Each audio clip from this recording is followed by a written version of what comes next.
বিকেল গড়িয়ে সন্ধ্যা হতে চলল। মেয়েটা এক মনে বাহিরের দিকে তাকিয়ে আছে। প্রয়োজন ছাড়া কোনো কথা হয়নি তার সাথে।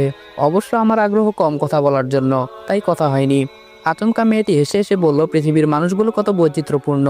আমি তার কথার কোনো কর্ণপাত করলাম না, স্বাভাবিকভাবেই সামনের দিকে তাকিয়ে আছি। মেয়েটি বলল, আপনি দেখছি খুব অদ্ভুত। আমি বললাম, এখানে অদ্ভুতের কি আছে?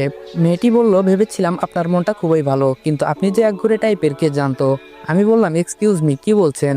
মেয়েটি বলল, আমি মানুষটা কালো হলেও সত্যি কথা বলতে কোনোদিন পিছু পা হই না। আমি বললাম, আমাকে একঘরে বললেন কেন? মেয়েটি বলল, একটা মানুষ পাশে বসে আছে, সে কি জীবিত আছে না মৃত সেটাই তো আপনি বলতে পারবেন না, আপনি এমন কেন? আমি বললাম, আমি এমনই। মেয়েটি বলল, আপনি কথায় কথায় এত রাগ দেখান কেন? মেয়েটার কথায় একটু ভরকে গেলাম। অপরিচিত মানুষের সাথে মেয়েরা এত আগ বাড়িয়ে কথা বলতে পারে সেটা আগে জানা ছিল না আমার। নিজেকে একটু শান্ত করে বললাম, আপনি কিন্তু। মেয়েটি বলল, আমি কি? আমি বললাম, কিছু না।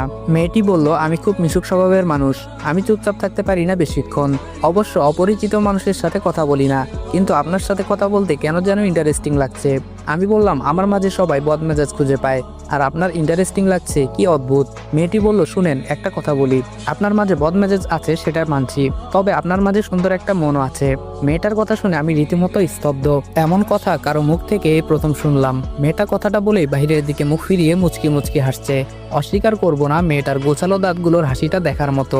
আমি একটু কড়া হয়ে বললাম, সুন্দর মন দেখলেন কোথায়? মেয়েটি বলল, এই যে।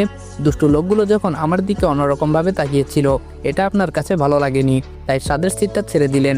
এ থেকে কি বোঝা যায়? মেয়েটা কিভাবে বুঝতে পারলো আমি বুঝলাম না, তবে সে বিচক্ষণ আর বুদ্ধিমতী, ভালোই অনুমান করতে পেরেছি।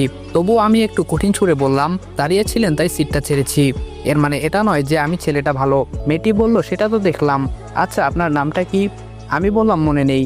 মেয়েটি বলল, ছেলেদের এত অ্যাটিটিউড ভালো না। আমি বললাম, কেন? মেয়েরাই শুধু ভাব দেখাতে পারবে, ছেলেরা পারবে না? মেয়েটি বলল, এই, আপনি রাগান্বিত হবেন না, আপনার এই রাগান্বিত মুখটা খুব ভয় করে। থেমে গিয়ে একটু শান্ত হলাম, চুপ করে অন্যদিকে তাকিয়ে আছি। মেয়েটা সত্যিই সাদাসিধে, মানুষের সাথে মিশতে চায়, কিন্তু আমি তো তার বিপরীত।